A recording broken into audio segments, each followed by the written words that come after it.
നമസ്കാരം. എല്ലാ മാന്യ പ്രേക്ഷകർക്കും സാമൂഹ്യ പാഠത്തിൻ്റെ മറ്റൊരു അധ്യായത്തിലേക്ക് സ്നേഹപൂർവ്വം സ്വാഗതം. നമുക്കറിയാം, നമ്മുടെ ശരീരത്തിൻ്റെ എല്ലാ അവയവങ്ങളുടെയും പ്രവർത്തനം നിർണ്ണയിക്കുന്നത് അല്ലെങ്കിൽ അത് കൺട്രോൾ ചെയ്യുന്നത് തലച്ചോറാണ്. അതുകൊണ്ട് തന്നെയാണ് തലച്ചോറിൻ്റെ പ്രാധാന്യം അല്ലെങ്കിൽ തലച്ചോറിൻ്റെ സംരക്ഷണം വളരെയധികം പ്രാധാന്യമുള്ള ഒരു വിഷയമായി മാറുന്നത്. തലച്ചോറിനെ ബാധിക്കുന്ന പ്രധാന അസുഖങ്ങളിലൊന്നാണ് ബ്രെയിൻ ട്യൂമർ എന്ന് പറയുന്നത്. ഇന്നത്തെ സാമൂഹ്യ പാഠത്തിൽ നമ്മൾ ബ്രെയിൻ ട്യൂമറിനെ കുറിച്ചിട്ടും അവയുടെ ചികിത്സയെക്കുറിച്ചിട്ടുമാണ് സംസാരിക്കുന്നത്. നിങ്ങളുടെ സംശയങ്ങൾക്ക് സ്ക്രീനിൽ എഴുതി കാണിച്ചിരിക്കുന്ന നമ്പറിൽ വിളിക്കാം. ഇന്നത്തെ നമ്മുടെ അതിഥി doctor Eshwar HB, professor, department of neuro surgery, Shri Chitra Thirunal institute for medical science and technology, Thiruvananthapuram. നമുക്ക് ഡോക്ടറെ ബഹുമാനപൂർവ്വം തന്നെ സാമൂഹ്യ പാഠത്തിലേക്ക് സ്വാഗതം ചെയ്യാം. നമസ്കാരം ഡോക്ടർ. നമസ്കാരം ഡോക്ടർ. അതായത് എനിക്ക് തോന്നുന്നു നമ്മൾ മനുഷ്യർ തലച്ചോറിന് നൽകേണ്ട അത്രയും പ്രാധാന്യം നൽകുന്നുണ്ടോ എന്നുള്ളത് വലിയൊരു സംശയമാണ്. അതുകൊണ്ട് തന്നെ നമുക്ക് ആദ്യം ഏറ്റവും അടിസ്ഥാനപരമായിട്ട് എന്താണ് തലച്ചോറിൻ്റെ ഘടന എന്ന് വിശദീകരിച്ചുകൊണ്ട് നമുക്ക് ഇന്നത്തെ ചർച്ച ആരംഭിക്കാം എന്ന് ആഗ്രഹിക്കുകയാണ്. ശരി രഞ്ജു. ഈ തലച്ചോറ് നിങ്ങൾക്കെല്ലാവർക്കും അറിയാം, തലയോട്ടിക്കുള്ളിലാണ് നിലകൊള്ളുന്നത്. അതായത് ഒരു എല്ലിൻ കൂട്, ആ കൂട്ടിനുള്ളിലാണ് ഇതിരിക്കുന്നത്. തലച്ചോറിനുള്ളിൽ എന്തൊക്കെയാണുള്ളത്? ആദ്യമായി ഒരു തോൽ പോലെ ഒരു കവറിംഗ് ഉണ്ട്, ഒരു ആവരണം. ഇതിനെ ഡ്യൂറ എന്ന് വിളിക്കുന്നു. അതായത് തലയോട്ടി തുടർന്നു കഴിഞ്ഞാൽ ആദ്യം കാണുന്നത് ഡ്യൂറ എന്ന തോൽ പോലുള്ള ഒരു ആവരണമാണ് തലച്ചോറിന് ചുറ്റും. അത് കഴിഞ്ഞാൽ പിന്നീട് തലച്ചോറാണ്. തലച്ചോറിനുള്ളിൽ എന്തൊക്കെയാണുള്ളത്? ഒന്ന്, തലച്ചോറിൻ്റെ മസ്തിഷ്കം എന്ന് പറയുന്ന ഭാഗം. അതിനകത്ത് ന്യൂറോൺസ് ഉണ്ട്. ന്യൂറോൺസിനെ സപ്പോർട്ട് ചെയ്യുന്ന ന്യൂറോൺസിൻ്റെ കൂടെയുള്ള ഗ്ലയൽ സെൽസ് ഉണ്ട്. ഇത് രണ്ടും ചേർന്നാണ് മസ്തിഷ്കത്തിൻ്റെ മാംസമുണ്ടാക്കുന്നത്. അതല്ലാതെ നമ്മുടെ തലച്ചോറിനുള്ളിലുള്ളത് ആർട്ടറീസ് ആൻഡ് വെയിൻസ്, ശുദ്ധരക്തക്കുഴലുകളും അശുദ്ധ രക്തക്കുഴലുകളും. പിന്നീടുള്ളത് തലച്ചോറിനുള്ളിൽ ഒരു ദ്രാവകമുണ്ട്, ഇതിനെ സെറിബ്രോ സ്പൈനൽ ഫ്ലൂയിഡ് എന്ന് വിളിക്കുന്നു. ഇതെല്ലാം കൂടി ചേർന്നാണ് തലച്ചോറുണ്ടാക്കുന്നത്. തലച്ചോറിനെ രണ്ടായിട്ട് വിഭജിച്ചിരിക്കുന്നു. നമ്മുടെ ചെവിയുടെ പുറകുവശത്തു നിന്നും മുന്നിലുള്ള ഭാഗത്തിനെ സുപ്രാ ടെൻറ്റോറിയൽ എന്നും, ചെവിയുടെ കീഴ്ഭാഗത്ത് പുറകുവശത്തെ പുറയിലുള്ളതിൽ ഇൻഫ്രാ ടെൻറ്റോറിയൽ എന്നും വിളിക്കുന്നു. ഇതൊക്കെ ശസ്ത്രക്രിയയ്ക്കും മറ്റ് കാര്യങ്ങൾക്കുമായി തലച്ചോറിലെ ഏത് മേഖലയിലാണ് ചെന്നെത്തേണ്ടത് എന്ന് അറിയാൻ വേണ്ടി മാത്രമാണ് ഇങ്ങനെയുള്ള ഒരു what you call distinction between supra tentorial infra tentorial. നമുക്ക് പലപ്പോഴും തലച്ചോറിനുള്ളിൽ കയറുമ്പോൾ ആദ്യം തലയോട്ടി തുറക്കണം, പിന്നീട് ഈ ഡ്യൂറ എന്നുള്ളതിനെ തുറക്കണം. അങ്ങനെയാണ് നമ്മൾ തലച്ചോറിൽ പ്രവേശിക്കുന്നത്. തലച്ചോറിലെ ഈ ദ്രാവകം സെറിബ്രോ സ്പൈനൽ ഫ്ലൂയിഡ് അത് തലച്ചോറിനുള്ളിൽ ഉണ്ടാവുകയും അത് ഒഴുകി നമ്മുടെ നട്ടെല്ലിലേക്ക് ഒഴുകി താഴോട്ട് പോവുകയും ചെയ്യുന്നു. അതിനോടൊപ്പം അതിനെ തിരിച്ച് റീഅബ്സോർബ്, അതിനെ വലിച്ചെടുക്കുകയും ചെയ്യുന്നു തലച്ചോറ് തന്നെയാണ്.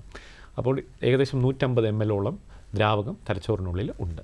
അപ്പം തലച്ചോറിനുള്ളിലും മസ്തിഷ്കം, അതിനുള്ളിലെ രക്തക്കുഴലുകൾ, പിന്നീട് സെറിബ്രോ സ്പൈനൽ ഫ്ലൂയിഡ്, ഈ ദ്രാവകം, ഈ മൂന്നും ചേർന്നാണ് മസ്തിഷ്കം എന്ന് പറയുന്നത്. അതെ സാർ, നമ്മൾ നേരത്തെ പറഞ്ഞതുപോലെ തന്നെ നമ്മുടെ ശരീരത്തിൻ്റെ എല്ലാ പ്രവർത്തനങ്ങളെയും നിയന്ത്രിക്കുന്നത് തലച്ചോറാണല്ലോ. അതുകൊണ്ട് തന്നെ തലച്ചോറിൻ്റെ ഇത്രയും പ്രാധാന്യത്തെക്കുറിച്ചിട്ട് അല്ലെങ്കിൽ തലച്ചോറിനെ കുറിച്ചിട്ടുള്ളൊരു ശരിയായ അവബോധം നമ്മുടെ ചുറ്റിനുമുള്ള എല്ലാവർക്കും ഉണ്ടോ? സാറിൻ്റെ നിരീക്ഷണം എന്താണ് അതേക്കുറിച്ചിട്ട്?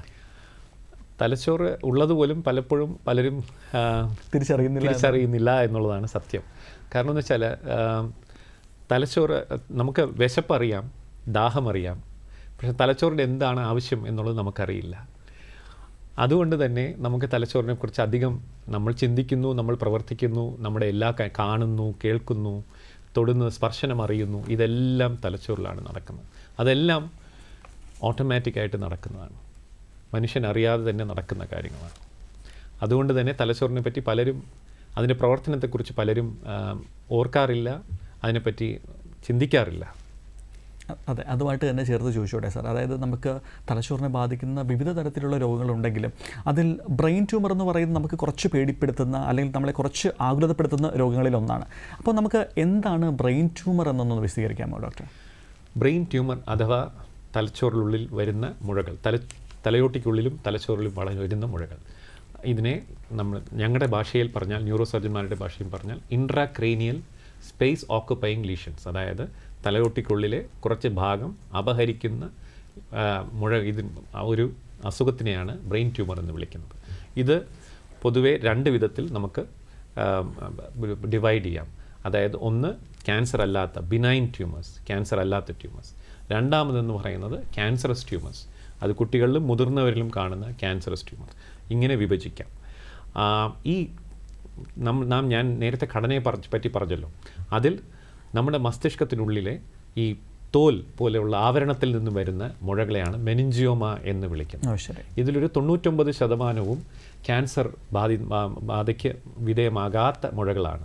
അപ്പോൾ അതുകൊണ്ട് തന്നെ മെനിഞ്ചിയോമ ഒരു സർജറിയിലൂടെ നീക്കം ചെയ്താൽ വളരെയധികം വ്യത്യാസമുണ്ടാകും. എന്നാൽ ഗ്ലയോമ എന്ന് പറഞ്ഞ മറ്റൊരു വിഭാഗം മുഴകളുണ്ട്. അത് തലച്ചോറിനുള്ളിലെ ഗ്ലയൽ സെൽസ്, മസ്തിഷ്കത്തിലെ ഗ്ലയൽ സെൽസിൽ നിന്നും വരുന്ന ഒരു മുഴയാണ് ഗ്ലയോമ. ഇത് വളരെയധികം അപകടകാരിയാണ്. ഗ്രേഡ് 4 ഗ്ലയോമാസ് എന്ന് പറയുന്ന ഗ്ലയോബ്ലാസ്റ്റോമ എന്ന് വിളിക്കുന്ന ട്യൂമറുകൾ വളരെയധികം വളർന്ന് തലച്ചോറിനെ നശിപ്പിക്കുകയും അങ്ങനെ രോഗിക്ക് ജീവന് അപകടം ഉണ്ടാക്കുകയും ചെയ്യുന്നു. പിന്നീട് ഉള്ള ട്യൂമർ എന്ന് പറയുന്നത് കുട്ടികളിൽ കാണുന്ന മുഴകളാണ്. ഇതിൽ ഏറ്റവും അപകടകാരിയായ മുഴ എന്ന് പറയുന്നത് മെഡുല്ലോബ്ലാസ്റ്റോമ എന്ന് പറയും. അതായത് തലച്ചോറിൻ്റെ പിൻഭാഗം, നമ്മുടെ സെറിബെല്ലം, നിങ്ങൾക്ക് എല്ലാവർക്കും അറിയാം. സെറിബെല്ലം എന്ന സ്ട്രക്ചറിനെ കുറിച്ച് നിങ്ങൾ കേട്ട് കാണും സ്കൂളിൽ പഠിക്കുമ്പോഴും അല്ലാതെയും. ഈ സെറിബെല്ലത്തിന് അടുത്ത് വരുന്ന മുഴകളാണ് ഈ മെഡുല്ലോബ്ലാസ്റ്റോമ. മെഡുല്ലോബ്ലാസ്റ്റോമ സാധാരണയായി കാണപ്പെടുന്നത് 10 വയസ്സിന് താഴെയുള്ള കുട്ടികളിലാണ്. അതിന് മുതിർന്നവരിലും കാണാറുണ്ടെങ്കിലും ഈ മെഡുല്ലോബ്ലാസ്റ്റോമ വളരെ പെട്ടെന്ന് വളരുകയും കുട്ടികൾക്ക് തലവേദന, ഛർദ്ദിൽ നിന്നുള്ള സിംറ്റംസുമായിട്ട് നമ്മുടെ അടുക്കൽ എത്തുകയും ചെയ്യുന്നു. ഇതിന് ശസ്ത്രക്രിയ കൊണ്ട് നീക്കം ചെയ്യാൻ തന്നെ വളരെ ബുദ്ധിമുട്ടാണ്. അതിനുപരി ഇതിന് റേഡിയേഷനും കീമോതെറാപ്പി എന്നീ തുടർ ചികിത്സയും കൂടി ആവശ്യമുണ്ട്. പിന്നീടുള്ള ട്യൂമർ എന്ന് പറയുന്നത് നമുക്കെല്ലാവർക്കും അറിയാം പിറ്റ്യൂട്ടറി ഗ്രന്ഥി. പിറ്റ്യൂട്ടറി ഗ്രന്ഥിയിൽ വരുന്ന ട്യൂമറിനെ പിറ്റ്യൂട്ടറി അഡിനോമ എന്ന് പറയും.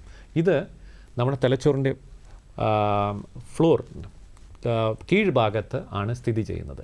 ഈ ഗ്രന്ഥിയുടെ മുകളിൽ നമ്മുടെ കാഴ്ചയുടെ 2 ഞരമ്പുകൾ പോകുന്നുണ്ട്. അതായത് വലത് കണ്ണിൻ്റെയും ഇടത് കണ്ണിൻ്റെയും കാഴ്ചയുടെ ഞരമ്പുകൾ ഉള്ളിൽ പോകുന്ന ആ വഴിക്കാണ് ഈ പിറ്റ്യൂട്ടറി ഗ്രന്ഥി നിലകൊള്ളുന്നത്. അതുകൊണ്ട് തന്നെ പിറ്റ്യൂട്ടറി ഗ്രന്ഥിയിൽ ഒരു മുഴ വരികയാണെങ്കിൽ ഒന്ന് അത് ഹോർമോൺ ഉൽപ്പാദിപ്പിക്കും. കാരണം പിറ്റ്യൂട്ടറി ഗ്രന്ഥിയുടെ സേവനം ശരീരത്തിന് ആവശ്യമുള്ള ഹോർമോണുകൾ ഉൽപ്പാദിപ്പിക്കാനുള്ള പ്രചോദനം കൊടുക്കുക എന്നതാണ്.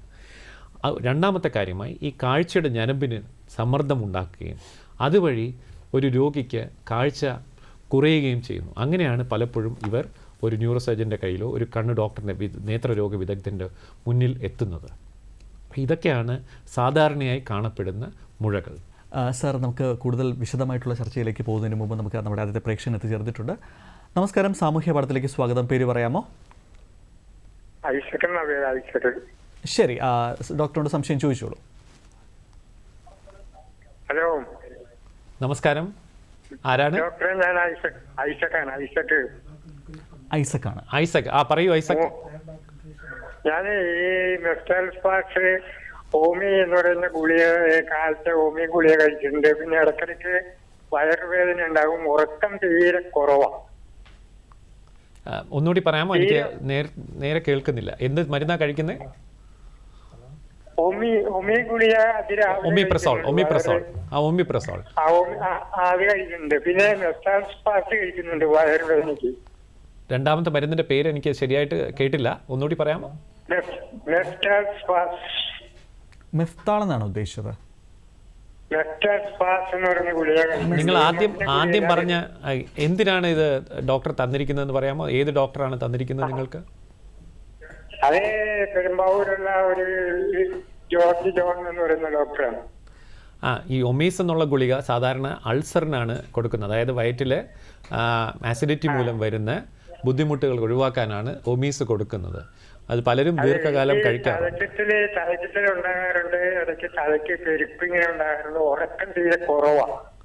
താങ്കൾക്ക് എത്ര വയസ്സായി? 69 വയസ്സ്. ആക്ച്വലി ഞങ്ങൾ ശ്രീചിത്രയിലെ ഡോക്ടർമാർക്ക് ഈ ഉറക്കക്കുറവിനായിട്ട് മരുന്ന് കൊടുക്കുന്നതിന് ഞങ്ങൾ എതിരാണ്. പ്രത്യേകിച്ച് എനിക്ക്. കാരണം അത് കുറച്ച് വ്യായാമവും കുറച്ച് മാനസിക പ്രവൃത്തികൾ, അതായത് കുറേ കാര്യങ്ങൾ പഠിക്കുക, എഴുതുക, മനസ്സിലായോ, വീണ്ടും അതിനെ ഓർത്തെടുക്കുക, ഇങ്ങനെയുള്ള കുറേ എക്സസൈസ്, ഒരു മാനസിക വ്യായാമം മൂലം ഇത് നമുക്ക് ഒരുപാട് കുറയ്ക്കാൻ പറ്റും. അല്ലാതെ ഈ ഉറക്കക്കുറവിനായിട്ട് മരുന്ന് കഴിക്കുന്നതിനോട് എനിക്ക് യോജിപ്പില്ല. അഥവാ നിങ്ങൾക്ക് രാത്രി കൂർക്കം വലിയോ മറ്റ് പ്രശ്നങ്ങളോ ഉണ്ടെങ്കിൽ ഒരു സ്ലീപ്പ് സ്പെഷ്യലിസ്റ്റിനെ കാണാൻ ഞാൻ നിർദ്ദേശിക്കാം. കാരണം ഒരു സ്ലീപ്പ് സ്റ്റഡി, അതായത് എന്തുകൊണ്ടാണ് ഉറക്കം കുറവ് വരുന്നത്, അത് ശ്വാസത്തിൻ്റെ എന്തെങ്കിലും ബുദ്ധിമുട്ട് കൊണ്ടാണോ മറ്റെന്തെങ്കിലും ബുദ്ധിമുട്ട് കൊണ്ടാണോ എന്നറിയാനായിട്ട് നിങ്ങൾക്കൊരു സ്ലീപ്പ് സ്റ്റഡി ചെയ്യാൻ പറ്റും. അത് നിങ്ങളുടെ അവിടെയുള്ള ഏതെങ്കിലും ഒരു ഡോക്ടറെ ബന്ധപ്പെട്ടാൽ നിങ്ങളുടെ ലോക്കൽ ഡോക്ടർ ആരെങ്കിലും ബന്ധപ്പെടുകയാണെങ്കിൽ അവർക്ക് നിങ്ങളെ സഹായിക്കുവാൻ സാധിക്കും. സംശയം മാറി എന്ന് വിശ്വസിക്കുന്നു. വിളിച്ചതിന് വളരെയധികം നന്ദി.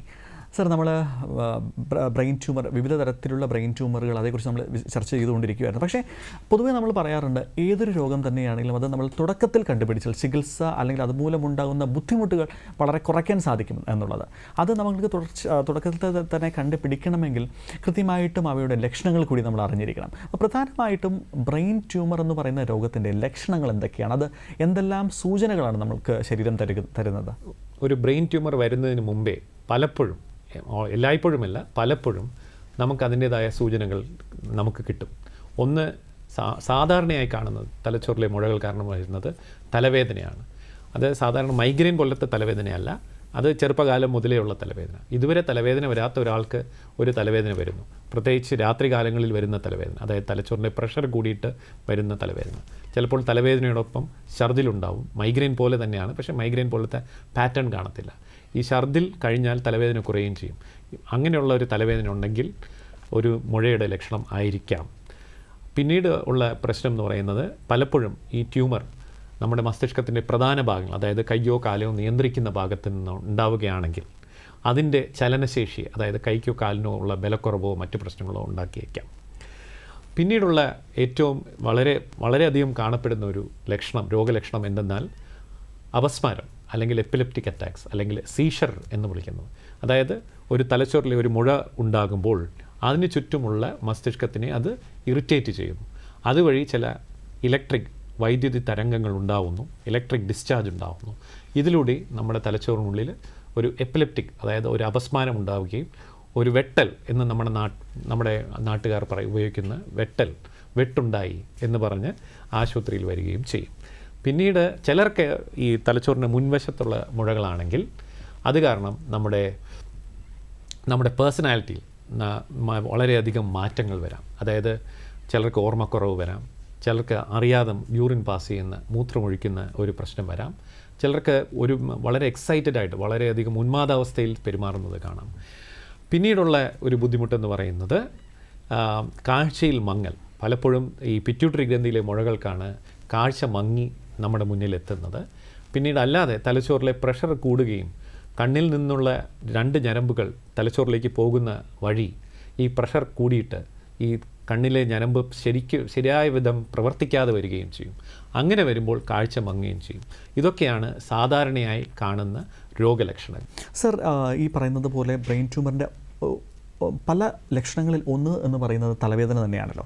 കാരണം ചിലർ പരാതിപ്പെടാറുണ്ട്, വളരെ രൂക്ഷമല്ലാത്ത എന്നാൽ നമ്മുടെ ജീവിതശൈലിയെ ഒന്നും മാറ്റാത്ത രീതിയിലുള്ള ഒരു നേരിയ തലവേദന കുറേ നാളുകളായിട്ട് ഉണ്ടാവും എന്ന് പൊതുവെ ആൾക്കാർ പരാതി പറയുന്ന, അല്ലെങ്കിൽ അവരുടെ ഒരു കൺസേൺ ആയിട്ട് പറയുന്നൊരു കാര്യമാണ്. അപ്പം ഇത്തരത്തിലുള്ള തലവേദനകൾ നമ്മൾ അത്രത്തോളം ഗൗരവമായിട്ട് കാണേണ്ട ആവശ്യമുണ്ടോ?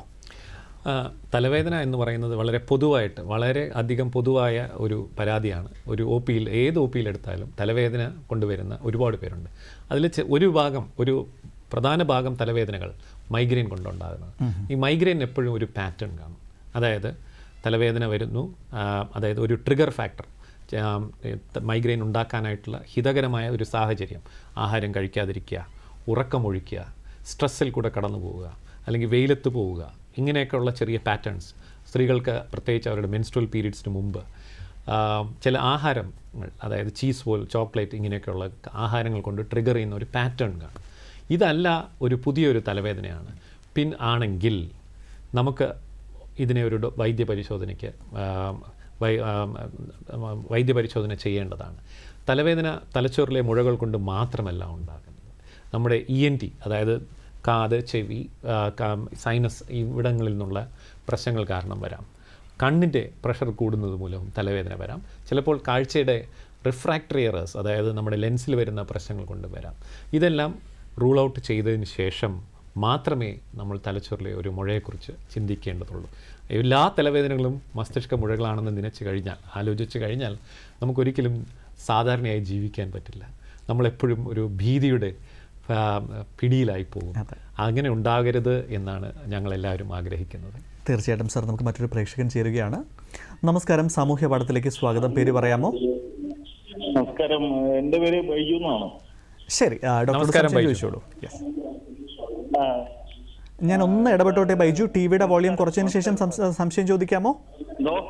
ടി വിയുടെ വോളിയം കുറച്ചതിന് ശേഷം സംശയം ചോദിക്കാമോ? Okay okay. ശരി. എന്റെ പേര് ബൈജു എന്നാണ്. പറയൂ ബൈജു. ഈ ആങ്സൈറ്റിക്ക് ഒരു ഗുളിക കഴിച്ചായിരുന്നു. പറയൂ. അന്നേരം ഉറക്കം ഒട്ടുമില്ല. ഈ ഉറക്കക്കുറവിന്റെ കാരണം എന്താകുന്ന കാര്യം അറിയണ്ടേ? ഉറക്കക്കുറവിന്റെ പ്രശ്നമേ ഉള്ളത് ഒന്നാമത്.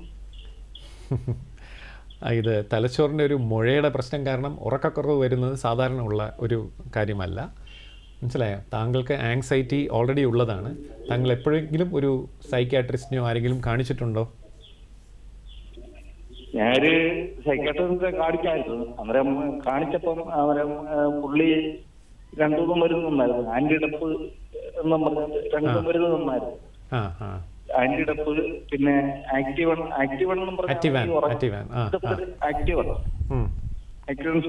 ഈ ആക്ടിവൺ കഴിക്കുന്നതുകൊണ്ട് വേറെ എന്തെങ്കിലും പ്രോബ്ലം ഉണ്ടോ നമ്മുടെ ശരീരത്തിനകത്ത്? സാധാരണ ഉണ്ടാകാറില്ല. നിങ്ങളുടെ ഈ പരാതിയുമായി നിങ്ങൾ വീണ്ടും 6 മാസത്തിലൊരിക്കൽ നിങ്ങളൊരു സൈക്യാട്രിസ്റ്റിനെ കാണേണ്ടതുണ്ട്. അവർ ആ മരുന്നിലുള്ള അളവ് മാറ്റുകയും മറ്റു കാര്യങ്ങൾ ചെയ്യുകയും ചെയ്യും. അവരുടെ, അതായത് ഒരു മനോരോഗ വിദഗ്ധൻ്റെ നിർദ്ദേശപ്രകാരം മരുന്ന് കഴിക്കുകയും ഒരു സമയം എത്തുമ്പോഴേക്കും നമ്മളിതിൽ രോഗം കുറഞ്ഞു കാണുകയാണെങ്കിൽ നമുക്ക് മരുന്നിൽ നിന്നും പുറത്തിറങ്ങി വരാൻ സാധിക്കും. അതൊരു മനഃശാസ്ത്രൻ മനോരോഗ വിദഗ്ധൻ അല്ലെങ്കിൽ സൈക്യാട്രിസ്റ്റ് പറയുന്നതനുസരിച്ച് ചെയ്യുന്നതായിരുന്നു നല്ലത്. വിളിച്ചതിന് വളരെയധികം നന്ദി. സർ, നമ്മളിപ്പോൾ എന്താണ് ബ്രെയിൻ ട്യൂമറിൻ്റെ ലക്ഷണങ്ങൾ എന്തൊക്കെയാണ്, എന്തൊക്കെ ലക്ഷണങ്ങളാണ് നമ്മൾ കൂടുതൽ ശ്രദ്ധിക്കേണ്ടത്, ഇത്തരം കാര്യങ്ങളെക്കുറിച്ച് നമ്മൾ സംസാരിച്ചു കഴിഞ്ഞു. ഇനി നമ്മൾ ഇങ്ങനൊരു രോഗമുണ്ട് എന്ന സംശയം നമുക്കുണ്ടായിക്കഴിഞ്ഞാൽ അത് സ്ഥിരീകരിക്കുന്നതിനായിട്ട് ഇന്ന് നിലവിൽ അവലംബിക്കുന്ന രോഗനിർണയ മാർഗ്ഗങ്ങളെക്കുറിച്ച് നമുക്കൊന്ന് സംസാരിക്കാൻ തോന്നുന്നു. സാധാരണയായി നമുക്ക് തലവേദന, ഛർദിൽ, കാഴ്ച മങ്ങൽ അല്ലെങ്കിൽ അപസ്മാരം ഉണ്ടാവുകയാണെങ്കിൽ, അതായത് ഇതുവരെ ഉണ്ടായിട്ടില്ല, പെട്ടെന്നൊരു ദിവസം ഉണ്ടാവുകയാണെങ്കിൽ ആദ്യം ചെയ്യുന്നത് ഒരു CT സ്കാൻ. CT സ്കാൻ നിങ്ങൾക്ക് എല്ലാവർക്കും അറിയാം. വെറും ഒരു 5 മിനിറ്റിൽ നമുക്ക് CT സ്കാൻ ചെയ്യാൻ പറ്റും. അതിന് പ്രത്യേകിച്ച് ഒരു പ്രിപ്പറേഷനൊന്നും ആവശ്യമില്ല. CT സ്കാൻ തലച്ചോറിലെ ഓൾമോസ്റ്റ് എല്ലാ മുഴകളെയും തിരിച്ചറിയുന്നു. എന്നാൽ CT സ്കാൻ കൊണ്ട് മാത്രം നമുക്കൊരു തലച്ചോറിലെ മുഴ നിർണ്ണയിക്കുവാനോ അതിനൊരു ശസ്ത്രക്രിയ നിർദ്ദേശിക്കുവാനോ സാധ്യമല്ല. അപ്പോൾ CT സ്കാനിൻ്റെ അഡ്വാൻറ്റേജ് എന്ന് പറയുന്നത് അതിൻ്റെ ലോ കോസ്റ്റ്. അത് വളരെ കുറഞ്ഞ വിലയ്ക്ക് അത് നമുക്ക് ചെയ്യാൻ പറ്റും. അതുമാത്രമല്ല, അത് പെട്ടെന്ന് 5 മിനിറ്റിനുള്ളിൽ 10 മിനിറ്റിനുള്ളിൽ അത് ചെയ്ത് കിട്ടുവാൻ സാധിക്കും. ഒരു സ്ക്രീനിങ് ടൂൾ എന്ന നിലയ്ക്ക്, അതായത് ആദ്യമായിട്ട് നമ്മളൊരു ടെസ്റ്റ് എന്ന നിലയ്ക്ക് ഇതുണ്ട് ഇല്ല എന്ന് കണ്ടുപിടിക്കാൻ പലപ്പോഴും ഒരു CT മതിയാവുമായിരിക്കും. എന്നാൽ ചില മുഴകൾ CT സ്കാനിൽ കാണുന്നില്ല. അങ്ങനെ വരുമ്പോൾ നാം MRIയെ അവലംബിക്കേണ്ടി വരും. ഈ MRI എന്ന് പറയുന്നത് നമ്മുടെ തലച്ചോറിനുള്ളിലെ എല്ലാ ഭാഗങ്ങളെയും കൃത്യമായിട്ട്, അതിൽ ഓരോ ഫോൾഡുകൾ പോലും കൃത്യമായിട്ട് നമുക്ക് ഇമേജിൽ, അതായത് പടമായിട്ട് നമുക്ക് ലഭിക്കും. അപ്പോൾ ട്യൂമർ എവിടെയാണ്, നോർമൽ മസ്തിഷ്കം എവിടെയാണെന്ന് വളരെ നന്നായിട്ട് തിരിച്ചറിയുവാൻ നമുക്ക് സാധിക്കും. ഇതൊരു ശസ്ത്രക്രിയയ്ക്ക് പോകുമ്പോൾ ഈ ട്യൂമർ എവിടെ, മസ്തിഷ്കം എവിടെ എന്ന് ഒരു ന്യൂറോ സർജൻ അറിഞ്ഞിരിക്കേണ്ടതാണ്. കാരണം എന്നാൽ ഒരു ട്യൂമർ നീക്കം ചെയ്യുമ്പോൾ നമ്മൾ നോർമൽ ബ്രെയിൻ, അതായത് അസുഖബാധിതമല്ലാത്ത ഒരു മസ്തിഷ്കത്തിലേക്ക് പ്രവേശിക്കുകയാണെങ്കിൽ അതുമൂലം രോഗിക്ക് ഒരുപാട് നഷ്ടം സംഭവിക്കും. അപ്പോൾ MRI ഇല്ലാതെ ഒരു ശസ്ത്രക്രിയ സാധാരണ ശ്രീചിത്ര പോലുള്ള സ്ഥാപനങ്ങളിൽ ചെയ്യാറില്ല. പക്ഷേ അടിയന്തര ഘട്ടങ്ങളിൽ MRI കൂടാതെ തന്നെ നമുക്ക് ശസ്ത്രക്രിയ ചെയ്യേണ്ടി വരും. കാരണം ഒരു എമർജൻസിയാണ്, വേറെ നമുക്ക് MRI ചെയ്യാൻ ബുദ്ധിമുട്ടുണ്ട്. പലപ്പോഴും MRIയുടെ ബുദ്ധിമുട്ടെന്ന് പറയുന്നത് ഒരു 20 മിനിറ്റ് അല്ലെങ്കിൽ 1 മണിക്കൂർ ഒരു ഗുഹയ്ക്കുള്ളിൽ ഒരു ശബ്ദം കേട്ടുകൊണ്ട് കിടക്കണം. അത് പലർക്കും ബുദ്ധിമുട്ടുള്ള കാര്യമാണ്. പലരും MRI ചെയ്യുമ്പോൾ ഒരു അനസ്തീഷ്യ അല്ലെങ്കിൽ ഒരു സെഡേഷൻ ചോദിക്കാറുണ്ട്, കാരണം ഈ പേടി മാറാനായിട്ട്. പക്ഷേ എന്നാലും MRI ഇല്ലാതെ ഒരു ശസ്ത്രക്രിയയ്ക്ക് പോകുന്നത് സാധാരണയായി ഉചിതമേ അല്ല. പിന്നീടുള്ള ടെസ്റ്റ് എന്ന് പറയുന്നത് EEG. അത് അപസ്മാരത്തിനായിട്ട് ചെയ്യുന്നതാണ്. അപസ്മാരമായിട്ട് വരുമ്പോൾ നമ്മുടെ തലച്ചോറിൽ എവിടെ നിന്നാണ് അപസ്മാരം ഉത്ഭവിക്കുന്നത് എന്ന് കണ്ടുപിടിക്കുവാനായി ഒരു EEG ടെസ്റ്റ് പലപ്പോഴും നമ്മൾ അവലംബിക്കാറുണ്ട്. ഇത് ഒരു സാധാരണ ന്യൂറോളജിസ്റ്റുകൾ ചെയ്തതിന് ശേഷമാണ് ഈ പേഷ്യൻറ്റിനെ MRIക്കും മറ്റു കാര്യങ്ങൾക്കും വിധേയമാക്കുന്നത്. പിന്നെ കാഴ്ച പരിശോധനയും പല ബ്രെയിൻ ട്യൂമേഴ്സിൻ്റെയും ഭാഗമായി ചെയ്യാറുണ്ട്. കാരണം എന്ന് വെച്ചാൽ തലച്ചോറിലെ പ്രഷർ കൂടുമ്പോൾ കണ്ണിൻ്റെ കാഴ്ച മങ്ങിത്തുടങ്ങും. അപ്പോൾ എത്ര മങ്ങിയിട്ടുണ്ട്, എത്ര എമർജൻസി ആയിട്ട് നമ്മൾ ശസ്ത്രക്രിയ ചെയ്യണം എന്നുള്ളത് കാഴ്ചയിലെ മങ്ങൽ നമുക്ക് ഒരു അടയാളമായി നമുക്ക് കിട്ടും. അപ്പോൾ ഇതൊക്കെയാണ് സാധാരണയായി നാം ഒരു ബ്രെയിൻ ട്യൂമറിന് അവലംബിക്കുന്ന ഒരു രോഗനിർണയത്തിനും രോഗം കൺഫേം ചെയ്യാനും സ്ഥിരീകരിക്കാനുമായി ഉപയോഗിക്കുന്ന ടെസ്റ്റ് അല്ലെങ്കിൽ നിലവിൽ അവലംബിക്കുന്ന മാർഗ്ഗങ്ങൾ. അതെ ഡോക്ടർ, അപ്പോൾ നമ്മൾ രോഗം എങ്ങനെയാണ് നിർണ്ണയിക്കുന്നത് എന്നുള്ള കാര്യങ്ങൾ വരെ പറഞ്ഞു നിർത്തി. നമുക്കറിയാലോ വിവിധ ഡോക്ടർ പറഞ്ഞതുപോലെ തന്നെ വിവിധങ്ങളായിട്ടുള്ള ട്യൂമറുകളുണ്ട്. അപ്പോൾ ഇവയ്ക്കനുസരിച്ചിട്ട് എന്തെല്ലാം ചികിത്സകളാണ് നമുക്ക് നിലവിൽ ലഭ്യമായിട്ടുള്ളത്? സാധാരണയായി ഒരുമാതിരി എല്ലാ മസ്തിഷ്ക മുഴകൾക്കും ശസ്ത്രക്രിയ തന്നെയാണ് ചികിത്സാ രീതി. അതായത് നമ്മുടെ തലച്ചോറിനുള്ളിൽ ചെന്ന് ആ മുഴ നീക്കം ചെയ്യുക. പലപ്പോഴും മുഴ നീക്കം ചെയ്യുന്നതിലുള്ള ബാരിയർ അല്ലെങ്കിൽ ഹേർഡിൽ എന്ന് വെച്ചാൽ എവിടെയാണ് മുഴ അവസാനിക്കുന്നത്, എവിടെയാണ് നോർമൽ ബ്രെയിൻ ഇരിക്കുന്നത് എന്നുള്ളത്. അപ്പോൾ എല്ലാ മുഴകളും പൂർണ്ണമായിട്ട് നീക്കം ചെയ്യുകയാണെങ്കിൽ അത് രോഗിക്ക് ഗുണകരമായിരിക്കും. പിന്നീട് നമ്മൾ ഈ ട്യൂമറുകളെല്ലാം ഒരു പത്തോളജിക്കൽ പരിശോധനയ്ക്ക് വിധേയമാക്കുന്നു. ഈ പത്തോളജിക്കൽ റിപ്പോർട്ട് തന്നെയാണ് ബയോപ്സി റിപ്പോർട്ട് എന്ന് പറയുന്നത്. അപ്പോൾ ബയോപ്സി റിപ്പോർട്ടിലൂടെ നമുക്ക് അറിയുവാൻ സാധിക്കും ഈ രോഗം, ഈ മുഴ ക്യാൻസർ ഉള്ളതാണോ അല്ലാത്തതാണോ എന്ന്. ഇപ്പോൾ ക്യാൻസർ ഉള്ളതാണെങ്കിൽ പല മുഴകൾക്കും നമ്മൾ റേഡിയേഷൻ ചികിത്സ നിർദ്ദേശിക്കാറുണ്ട്. നമ്മുടെ RCC പോലുള്ള സ്ഥാപനങ്ങളിൽ ആണ് ഇത് നടക്കുന്നത്. ചില മുഴകൾക്ക് റേഡിയേഷനോടൊപ്പം തന്നെ കീമോതെറാപ്പി, ടാബ്ലറ്റോ ഇഞ്ചക്ഷനോ ഇങ്ങനെയുള്ള കീമോതെറാപ്പിയും നമ്മൾ നിർദ്ദേശിക്കാറുണ്ട്. അപ്പോൾ ഇതെല്ലാം കൂടി ചേർത്താണ് നമ്മുടെ ഒരു ചികിത്സ പൂർണ്ണമാകുന്നത്. പക്ഷേ ക്യാൻസർ അല്ലാത്ത രോഗമാണെങ്കിൽ നമ്മൾ മുഴ നീക്കം ചെയ്യുന്നതിലൂടെ രോഗിക്ക് നല്ല ഒരു ഗുണം ലഭിക്കുന്നു. ഓക്കെ സാർ, അതുമായിട്ട് ചേർത്ത് തന്നെ ചോദിച്ചോട്ടെ. കാരണം ഇപ്പം ബ്രെയിൻ ട്യൂമർ എന്ന് പറയുന്ന രോഗത്തിന് സാധാരണ ഡോക്ടർ പറഞ്ഞതുപോലെ സർജറിയാണ് ഒട്ടുമിക്ക കേസുകളിൽ നമ്മൾ നിർദ്ദേശിക്കുന്ന ചികിത്സാ മാർഗ്ഗം എന്ന് പറയുന്നത്. പക്ഷേ പലപ്പോഴും രോഗികൾക്ക് ഇത്തരം ബ്രെയിൻ ട്യൂമറാണ് തനിക്ക് അല്ലെങ്കിൽ ഒരു സർജറിയിലേക്ക് കടന്നു പോകേണ്ടിയിരിക്കുന്നു എന്നൊക്കെ പറയുമ്പോൾ അത് പലതരത്തിലുള്ള മാനസിക പിരിമുറുക്കവും സമ്മർദ്ദമൊക്കെ ഉണ്ടാക്കാൻ സാധ്യതയുണ്ട്. അപ്പോൾ ഇത്തരം രോഗികളുടെ മാനസിക സന്തുലിതാവസ്ഥ ഒന്ന് കൺട്രോൾ ചെയ്യാൻ വേണ്ടിയിട്ട് എന്തെങ്കിലും തരത്തിലുള്ള മാർഗ്ഗങ്ങൾ നിങ്ങൾ അവലംബിക്കാറുണ്ടോ?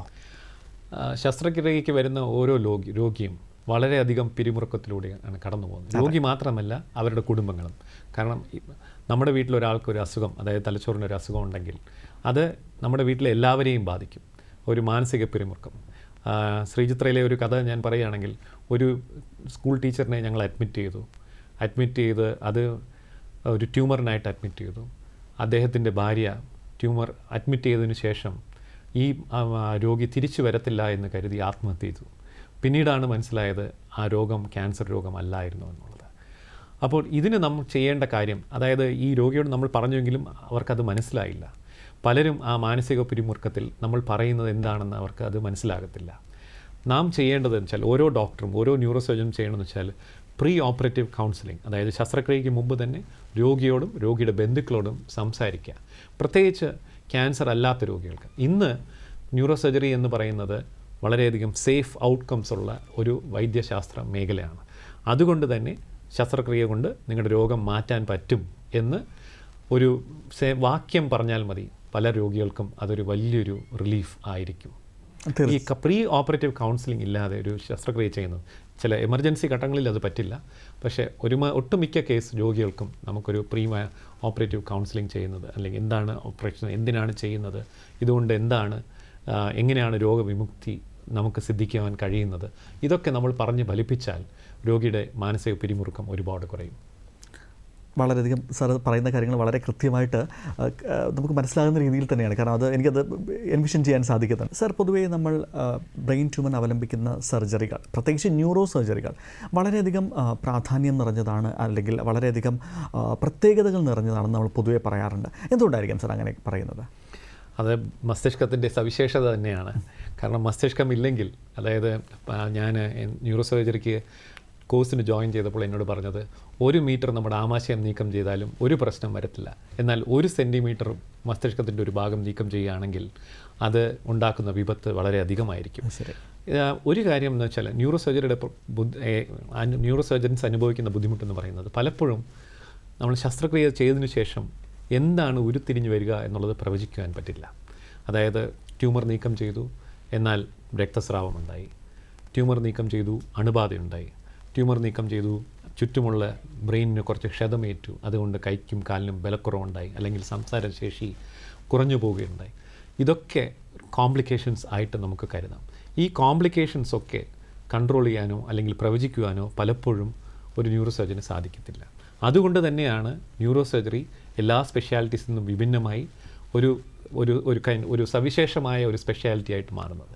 പിന്നീടുള്ള കാര്യം എന്ന് പറയുന്നത് ന്യൂറോ സർജറി എന്ന് പറയുന്നത് ശസ്ത്രക്രിയകൾ പലതും ദൈർഘ്യമേറിയതാണ്. അതായത് ശ്രീചിത്രയിൽ ഒരു ആവറേജ് ശസ്ത്രക്രിയ എന്ന് പറയുന്നത്, അതായത് ഒരു ജനറൽ സർജറി ശസ്ത്രക്രിയ എന്ന് പറയുന്നത് തന്നെ 6 മണിക്കൂർ തൊട്ട് 8 മണിക്കൂർ എടുക്കും. അപ്പോൾ ഇത് പഠിക്കാൻ വരുന്നവരും ശസ്ത്രക്രിയ വൈദഗ്ധ്യം നേടിയവരും ഈ ലോങ് ഹോൾ, അതായത് ഒരു നീണ്ട ഒരു എഫേർട്ട്, ഒരു ഹാർഡ് ലേബർ ഇതിന് തയ്യാറായിരിക്കണം. കാരണം വളരെ കഠിനമായ ഒരു അധ്വാനം തന്നെയാണ് ന്യൂറോ സർജറി. ഇതൊക്കെയാണ് ന്യൂറോ സർജറി ആക്കുന്നത്. അതെ സർ, മാത്രമല്ല ഒരു രോഗി സർജറിക്ക് തയ്യാറെടുക്കുമ്പോൾ എന്തെല്ലാം കാര്യങ്ങളാണ് അതിന് മുന്നോടിയായിട്ട് ശ്രദ്ധിക്കേണ്ടത്? പ്രത്യേകിച്ച് ശാരീരികപരമായിട്ടുള്ള തയ്യാറെടുപ്പുകൾ അല്ലെങ്കിൽ എന്തെല്ലാം കാര്യങ്ങൾ നമ്മൾ ഒന്ന് ശ്രദ്ധ കേന്ദ്രീകരിക്കേണ്ടതായിട്ടുണ്ട്? നമുക്ക് സാധാരണയായി ഒരു ഫിറ്റ്നസ് ഫോർ സർജറി എന്ന് പറയുന്നത് ഒരു കാർഡിയാക് ക്ലിയറൻസ്, ഒരു ഹൃദയത്തിൻ്റെ പ്രവർത്തനം നന്നായിരിക്കുന്നു എന്ന് ഉറപ്പുവരുത്തണം. നമ്മുടെ ബ്ലഡ് പ്രഷർ അല്ലെങ്കിൽ ബ്ലഡ് ഷുഗർ എന്നിവ വളരെ കൂടുതലല്ല. കാരണം ബ്ലഡ് പ്രഷർ കൂടുകയാണെങ്കിലും ബുദ്ധിമുട്ട് വരാം, ബ്ലഡ് ഷുഗർ കൂടുകയാണെങ്കിൽ ചില അണുബാധയും മറ്റു പ്രശ്നങ്ങളും വരാം. പിന്നീട് ഉള്ളതെന്ന് പറയുന്നത് മറ്റു അണുബാധകൾ, അതായത് ശ്വാസകോശത്തിലോ ചിലർക്ക് ചുമയും ജലദോഷവും ഒക്കെ കാണും. ഇതൊന്നും ഇല്ലാതെ വേണം ഒരു ശസ്ത്രക്രിയയ്ക്ക് വരാൻ. പിന്നീടുള്ളത് ഒരു പേഴ്സണൽ ഹൈജീൻ, അതായത് നമ്മുടെ ത്വക്കിലും മറ്റു ഭാഗങ്ങളിലും ഒന്നും ഒരു അണുക്കളും അല്ലെങ്കിൽ ഒരു ഇൻഫെക്ഷൻ ഇല്ല എന്നുള്ളത് ശസ്ത്രക്രിയയുടെ നല്ല ഒരു റിസൾട്ടിന് ഹിതകരമായി ഭവിക്കും. അതെ, മാത്രമല്ല ഈ ഒരു ശസ്ത്രക്രിയയ്ക്ക് ശേഷം രോഗി അല്ലെങ്കിൽ അവരുടെ വീട്ടുകാർ ശ്രദ്ധിക്കേണ്ട പ്രധാന കാര്യങ്ങൾ എന്തൊക്കെയായിരിക്കും? നമ്മുടെ നാട്ടിൽ ഒരു ശസ്ത്രക്രിയ നടന്നു കഴിഞ്ഞാൽ ആ പഞ്ചായത്തിലെ അല്ലെങ്കിൽ ആ ഗ്രാമത്തിലെ മുഴുവൻ ആൾക്കാരും ആ വീട്ടിൽ വന്ന് ആ രോഗിയെ കാണാൻ വരും. അതെ, പ്രത്യേകിച്ച് ശ്രീചിത്രയിൽ നിന്ന് ഡിസ്ചാർജായി ജീവനോടെ വന്നു എന്നുള്ളത്. പക്ഷേ അങ്ങനെയല്ല, ഒരുപാട് വിസിറ്റേഴ്സ് അല്ലെങ്കിൽ സന്ദർശകർ വരുന്നത് വഴി നാം അറിയാതെ ഒരു അണുബാധ മറ്റു രോഗിക്ക് കൊടുക്കും. അതുകൊണ്ട് തന്നെ ശസ്ത്രക്രിയയ്ക്ക് ശേഷം കുറച്ച് നാളെങ്കിലും നമുക്ക് വിസിറ്റേഴ്സ് അല്ലെങ്കിൽ സന്ദർശകരെ ഒഴിവാക്കുക നല്ലതായിരിക്കും. പിന്നീട് വൃത്തിയുള്ള ഒരു മുറിയും ചുറ്റുപാടുകൾ മാത്രമേ ഒരു രോഗി ഇരിക്കാവൂ. സാധാരണ ഒരു ശസ്ത്രക്രിയ കഴിഞ്ഞാൽ കുഴപ്പമൊന്നും കൂടാതെ പോവുകയാണെങ്കിൽ 5 തൊട്ട് 7 ദിവസത്തിനുള്ളിൽ രോഗിയെ നമ്മൾ ആശുപത്രിയിൽ നിന്ന് ഡിസ്ചാർജ് ചെയ്യും. അതിനുശേഷം അവർ വീട്ടിൽ പോവുകയും നല്ല ശുചിയായിട്ടുള്ള സാഹചര്യങ്ങളിൽ വസിക്കുകയും ചെയ്യണം. ഇതൊക്കെയാണ്. പിന്നെ കുറച്ച് വ്യായാമം, കുറച്ച് നന്നായിട്ട് എളുപ്പം ദഹിക്കുന്ന ആഹാരം, വേവിച്ച ആഹാരം, ഇതൊക്കെയാണ് ഒരു രോഗിക്ക് അത്യാവശ്യമായിട്ടുള്ള കാര്യം. സർ, ഒരു ചെറിയ കൗതുകം കൊണ്ട് ചോദിക്കുകയാണ്. കാരണം ഈ പറയുന്നത് പോലെ ഓരോ കേസും വ്യത്യസ്തമാണ്, ഓരോ രോഗിയുടെ അവസ്ഥയും വ്യത്യസ്തമാണ്. പക്ഷേ എന്നിരുന്നാലും ഒരു ബ്രെയിൻ ട്യൂമർ സർജറി കഴിഞ്ഞൊരു രോഗിക്ക് നിത്യജീവിതത്തിലേക്ക് വരാനായിട്ട് എത്ര കാലതാമസം അല്ലെങ്കിൽ എത്ര സമയമെടുത്തേക്കും? തീർച്ചയായിട്ടും നിങ്ങൾക്ക് നിത്യജീവിതത്തിലേക്ക് തിരിച്ചു മടങ്ങി വരാം. അത് ഓരോ രോഗത്തെ ആശ്രയിച്ചിരിക്കുന്നു.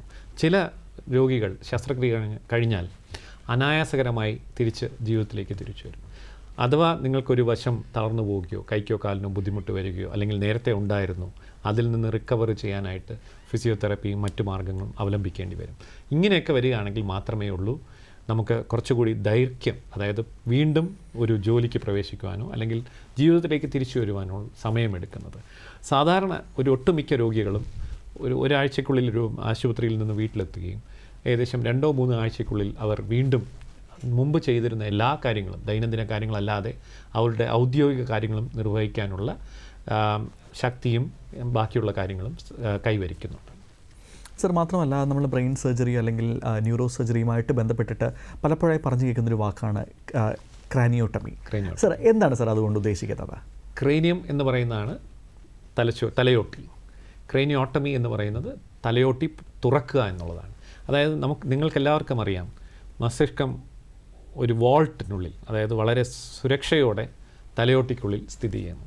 അപ്പോൾ നമുക്കൊരു ശസ്ത്രക്രിയ ചെയ്യണമെന്നുണ്ടെങ്കിൽ നമുക്ക് തലയോട്ടിക്കുള്ളിലൂടെ തലയോട്ടി മാറ്റി തലച്ചോറിനുള്ളിൽ, മസ്തിഷ്കത്തിനുള്ളിൽ പ്രവേശിക്കണം. ഈ പ്രൊസീജിയറിനെയാണ് ക്രേനിയോട്ടമി എന്ന് പറയുന്നത്. ചില സമയങ്ങളിൽ നമ്മൾ ചെറിയ സുഷിരങ്ങൾ, അതിനെ ബർ ഹോൾ എന്ന് പറയും, ഒരു ഹോളിട്ട് മാത്രം നമുക്ക് ക്ലോട്ട് മറ്റു കാര്യങ്ങൾ നീക്കം ചെയ്യാൻ പറ്റും. പക്ഷേ ചിലപ്പോഴൊക്കെ ക്രേനിയോട്ടമി, അതായത് 5 മുതൽ ചിലപ്പോൾ 7, ചിലപ്പം 15 സെൻറ്റിമീറ്റർ വരെ എല്ല് എടുത്തു മാറ്റി ഒരു സ്ക്വയർ പീസ് ഓഫ് ബോൺ മാറ്റിയിട്ട് നമ്മൾ മസ്തിഷ്കത്തിനുള്ളിൽ പ്രവേശിക്കുന്നു. ഇത് ചെയ്യുമ്പോൾ നമ്മൾ 2-3 ദ്വാരം തലയോട്ടിയിൽ ഇടുകയും അതിനുശേഷം അതിനെ ഒരു മെക്കാനിക്കൽ സോ വെച്ച് മുറിച്ച് തലയോട്ടിയുടെ ഒരു ഭാഗം മാറ്റുകയും അടർത്ത് മാറ്റുകയും നമ്മൾ തലച്ചോറിനുള്ളിൽ പ്രവേശിക്കുകയും ചെയ്യുന്നു.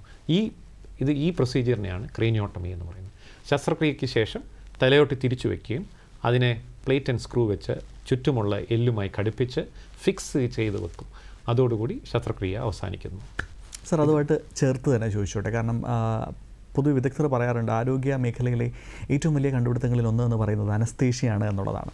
ശരിക്കും ബ്രെയിൻ സർജറി അല്ലെങ്കിൽ ബ്രെയിൻ ട്യൂമർ സർജറി പോലെയുള്ളവ എന്ന് പറയുന്നത് വളരെ വലിയ, ഒരുപാട് സമയം വേണ്ട, ഒരുപാട് കരുതൽ വേണ്ട, ഒരുപാട് ശ്രദ്ധ വേണ്ട ഒരു സർജറിയാണ്. അപ്പോൾ ഇത്തരം സർജറിക്ക് അനസ്തേഷ്യ അത് എത്രത്തോളം അതിനെ സഹായകരമാക്കുന്നുണ്ട്, അല്ലെങ്കിൽ അനസ്തേഷ്യയുടെ ഭാഗത്തെക്കുറിച്ചിട്ട് നമ്മൾ എത്രത്തോളം കാര്യങ്ങൾ അറിയേണ്ടതായിട്ടുണ്ട്? ന്യൂറോ സർജറിക്കുള്ള അനസ്തേഷ്യ കൊടുക്കുന്ന ഡോക്ടർമാരെ, വിദഗ്ധരെ ന്യൂറോ അനസ്തെറ്റിസ്റ്റ് എന്ന് വിളിക്കുന്നു. ശരി. ഇവർ പലപ്പോഴും പ്രത്യേകമായിട്ടുള്ള ട്രെയിനിങ് സിദ്ധിച്ചവരായിരിക്കും. അതുമാത്രമല്ല, ചിലർക്ക് ജനറൽ അനസ്തീഷ്യയോടൊപ്പം ന്യൂറോ സർജിക്കൽ അനസ്തീഷ്യ കൊടുക്കുവാനുള്ള കഴിവുള്ളവരായിരിക്കും.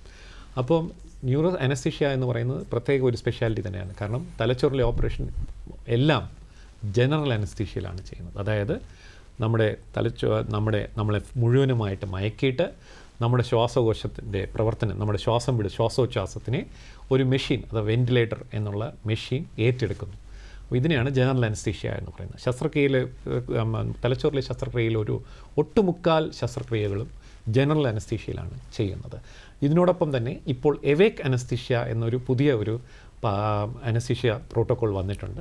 ഇതിലെങ്ങനെയെന്ന് വെച്ചാൽ രോഗിയെ മയക്കുന്നില്ല, അനസ്തീഷ്യ വേദന അറിയിക്കാതിരിക്കുന്നു, പക്ഷേ മയക്കുന്നില്ല. അതായത് രോഗി നമ്മളോട് സംസാരിക്കുകയും കൈകാലുകൾ ചലിപ്പിക്കുകയും ചെയ്യും. ഇത് കൊണ്ട് എന്താണ് നേട്ടം എന്ന് വെച്ചാൽ, നമ്മൾ ശസ്ത്രക്രിയ ചെയ്യുമ്പോൾ നമ്മുടെ മുഴ നീക്കം ചെയ്യുന്ന സമയത്ത് നമ്മുടെ കൈയുടെയോ കാലിനെയോ സംസാരത്തിൻ്റെ ഈ ഭാഗത്തിലേക്ക് നമ്മൾ കടന്നു ചെല്ലുകയാണെങ്കിൽ നമ്മൾ അറിയാതെ ഒരു ബലക്കുറവുണ്ടാകുന്നു കൈക്കോ കാലിനോ. ഈ ബലക്കുറവ് നമ്മൾ നേരത്തെ തിരിച്ചറിയാൻ പറ്റും രോഗി കൈകാൽ ചലിപ്പിച്ചുകൊണ്ടേയിരുന്നാൽ. ജനറൽ അനസ്തീഷ്യയിലാണെങ്കിൽ ഈ തിരിച്ചറിവ് നമുക്ക് ശസ്ത്രക്രിയ കഴിഞ്ഞ് ലഭിക്കുകയുള്ളൂ. അപ്പോൾ ഒരു എവേക്ക് ക്രേനിയോട്ടമി അല്ലെങ്കിൽ എവേക്ക് അനസ്തീഷ്യ, അതായത് രോഗി വേദന അറിയാതിരിക്കുന്നു, പക്ഷേ രോഗി സംസാരിച്ചു കൊണ്ടിരിക്കുന്നു, രോഗി കൈകാലുകൾ അനക്കുന്നു. നിങ്ങൾക്കെല്ലാവർക്കും കണ്ടു കാണും യൂട്യൂബിലെ വീഡിയോകളിൽ. അതായത് രോഗി ഗിറ്റാർ വായിക്കുന്നു, രോഗി കമ്പ്യൂട്ടർ നോക്കുന്നു, രോഗി പാടുന്നു. ശ്രീചിത്രയിലെ ഒരു രോഗി പാട്ട് പാടിക്കൊണ്ടാണ് ഈ എവേക്ക് അനസ്തീഷ്യയിൽ കൂടെ കടന്നുപോയത്. അപ്പോൾ ഒരു ശസ്ത്രക്രിയ സമയത്ത് ഒരു ഡോക്ടർക്ക് എന്തെങ്കിലും ഒരു പുതിയ പ്രശ്നം നമ്മുടെ ട്യൂമർ നീക്കം ചെയ്യുമ്പോൾ ഉണ്ടാകുന്നുണ്ടോ ഇല്ലയോ എന്നറിയുവാൻ നമുക്ക് നേരത്തെ സാധിക്കും. ഇതൊക്കെയാണ് അനസ്തീഷ്യക്കാർ കൊണ്ട് നമുക്കുണ്ടാകുന്ന ഗുണങ്ങൾ.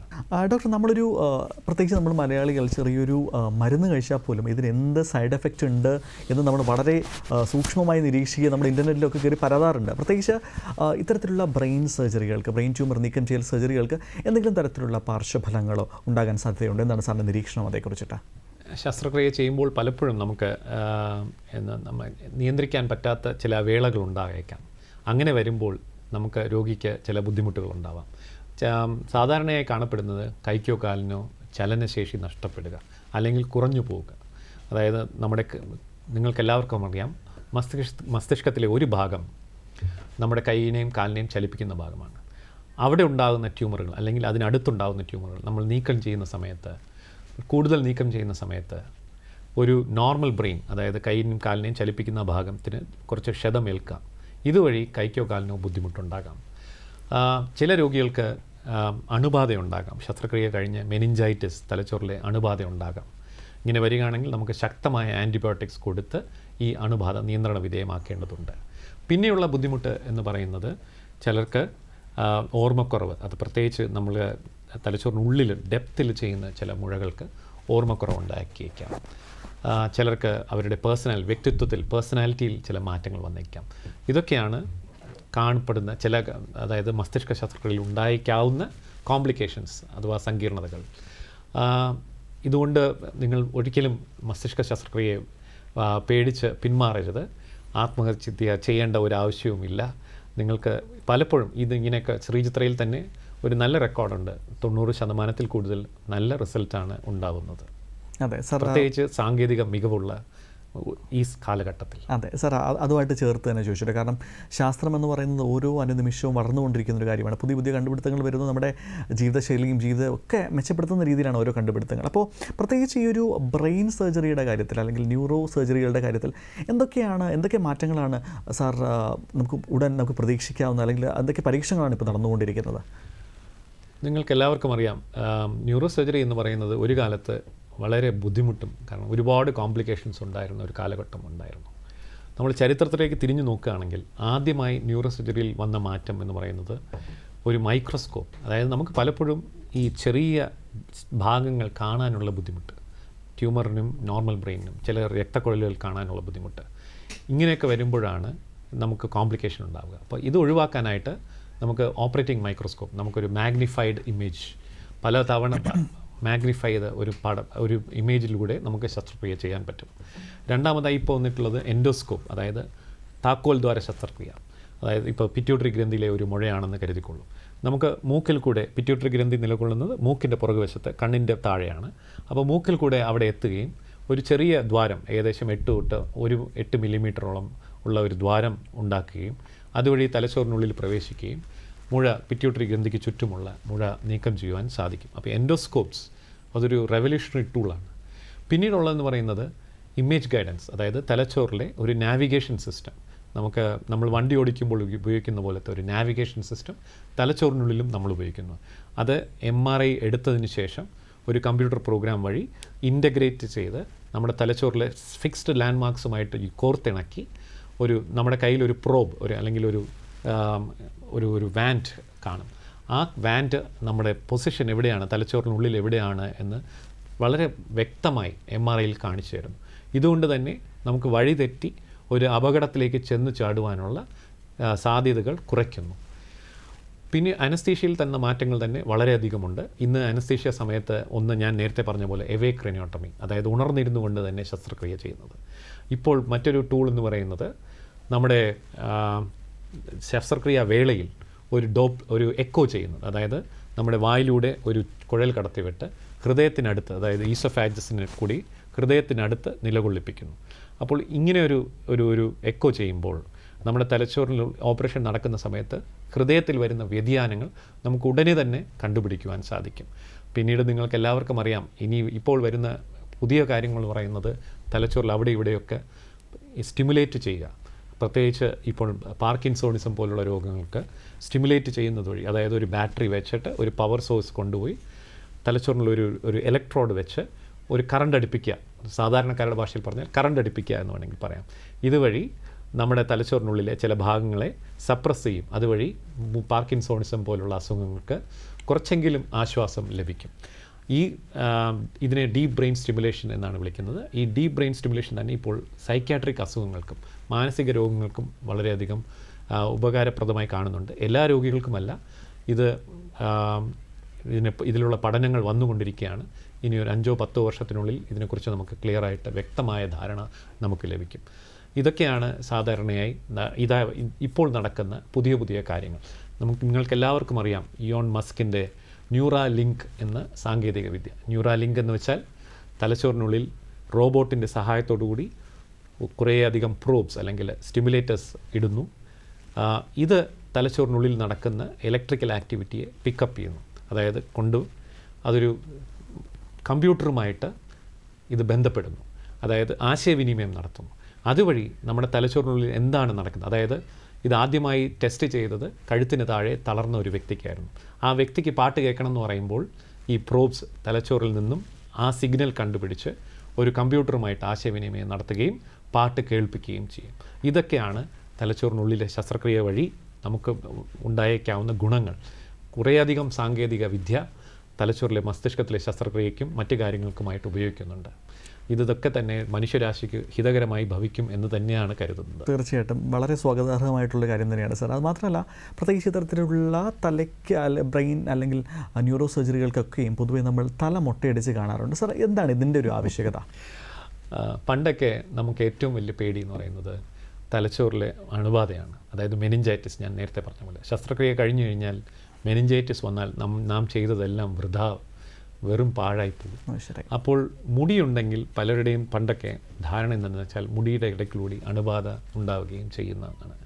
പക്ഷേ എന്നാൽ ഇപ്പോൾ പലപ്പോഴും പാശ്ചാത്യ രാജ്യങ്ങളിലും ഇന്ത്യയിലും തന്നെ തലച്ചോറിൽ ഈ ശസ്ത്രക്രിയ വേളയിൽ മുടി എടുക്കാതെ തന്നെ ശസ്ത്രക്രിയ ചെയ്യാം എന്നാണ് ഇപ്പോഴത്തെ കണ്ടെത്തൽ.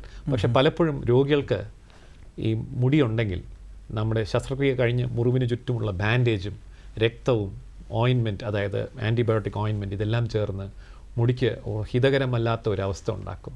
അപ്പോൾ പലരും മുടി എടുക്കുവാൻ തന്നെയാണ് താല്പര്യപ്പെടുന്നത്. മുടി പിന്നീട് വളർന്നോളും, പക്ഷേ ഈ പ്ലാസ്റ്റർ എടുക്കുമ്പോഴുള്ള വേദന എന്നെ കൊണ്ട് സഹിക്കാൻ വയ്യ എന്ന് പലരും പറയാറുണ്ട്. സർ, മാത്രമല്ല പലപ്പോഴും നമ്മൾ പൊതുവെ പറയാറുണ്ട് prevention is always better than cure. അപ്പം ഈ പ്രത്യേകിച്ച് ഈ ഒരു രോഗത്തിൻ്റെ കാര്യത്തിൽ നമുക്ക് എന്തെങ്കിലും പ്രിവെൻറ്റീവ് ആസ്പെക്റ്റ് എന്തെങ്കിലും നമുക്ക് ചെയ്യാൻ സാധിക്കുമോ സാർ?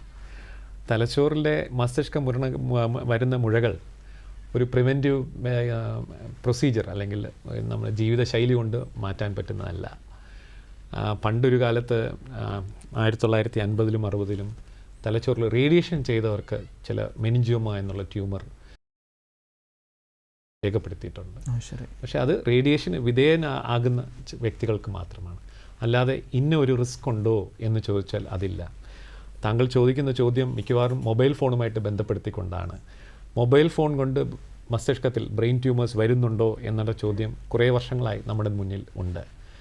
ശരിക്കും ഒരു കോസ് ആൻഡ് ഇഫക്റ്റ് റിലേഷൻഷിപ്പ്, ഇതുകൊണ്ടാണ് മുഴയുണ്ടാകുന്നത് എന്നുള്ള വസ്തുത ഇതുവരെയും തെളിയിക്കപ്പെട്ടിട്ടില്ല. നമ്മുടെ ഇടയിൽ തലച്ചോറിലെ മുഴകൾ ഒരുപാട് കണ്ടുപിടിക്കപ്പെടുന്നു. 20 വർഷത്തിന് മുമ്പുള്ളതിനേക്കാളും കൂടുതൽ കണ്ടുപിടിക്കപ്പെടുന്നു. ഇതെന്തുകൊണ്ടാണ് എന്ന് വെച്ചാൽ, ഒന്ന്, മനുഷ്യൻ്റെ ആയുർദൈർഘ്യം കൂടിക്കൊണ്ടേയിരിക്കുന്നു. അതായത് കൂടുതൽ വയോധികരായ ആൾക്കാരുണ്ട്. അപ്പോൾ അവർക്ക് ഈ മുഴ വരാനുള്ള സാധ്യത കൂടുതലാണ്. രണ്ടാമതായിട്ട്, കേരളത്തിൽ തന്നെ നോക്കുക, എല്ലാ ജില്ലയിലും CT സ്കാനും MRIയും ലഭ്യമാണ്, എല്ലാ ആശുപത്രികളിലും. അപ്പോൾ എന്തെങ്കിലും ഒരു ചെറിയ പ്രശ്നം വന്നാൽ പോലും ഉടനെ തന്നെ സ്കാൻ ചെയ്യുകയും ഉടനെ തന്നെ ഒരു മുഴ കണ്ടുപിടിക്കുകയും ചെയ്യുന്നു. പണ്ടൊക്കെ ഇങ്ങനെയുള്ളൊരു ടെക്നോളജി ഇല്ലായിരുന്നു. അതുകൊണ്ട് തന്നെ മസ്തിഷ്കത്തിലെ മുഴകൾ മൊബൈലുമായിട്ട് ബന്ധമുണ്ടോ എന്ന് ചോദിച്ചാൽ ആധികാരികമായിട്ടൊരു മറുപടി ഇപ്പോൾ പറയുവാൻ സാധിക്കില്ല. സാർ, ഞാൻ അന്ന് ഇടപെട്ടു, കാരണം ഇന്നത്തെ നമ്മുടെ സാമൂഹ്യ പഠനത്തിന് അനുവദിച്ചിരിക്കുന്ന സമയം ഇവിടെ പൂർണ്ണമാവുകയാണ്. നമ്മുടെ ക്ഷണം സ്വീകരിച്ച് സ്റ്റുഡിയോയിൽ എത്തിച്ചേർന്നതിലും ഈ ഒരു വിഷയത്തെക്കുറിച്ച് വളരെ ആധികാരികമായിട്ട് മറുപടി പറഞ്ഞതിലുമൊക്കെ വളരെയധികം നന്ദി സാർ. ഇന്നത്തെ സാമൂഹ്യ പാഠം ഇവിടെ പൂർണ്ണമാകുന്നു. മറ്റൊരു അധ്യായത്തിൽ മറ്റൊരു അതിഥിയും മറ്റൊരു വിഷയമായിട്ട് കണ്ടുമുട്ടാം. അതുവരെയും നന്ദി, നമസ്കാരം.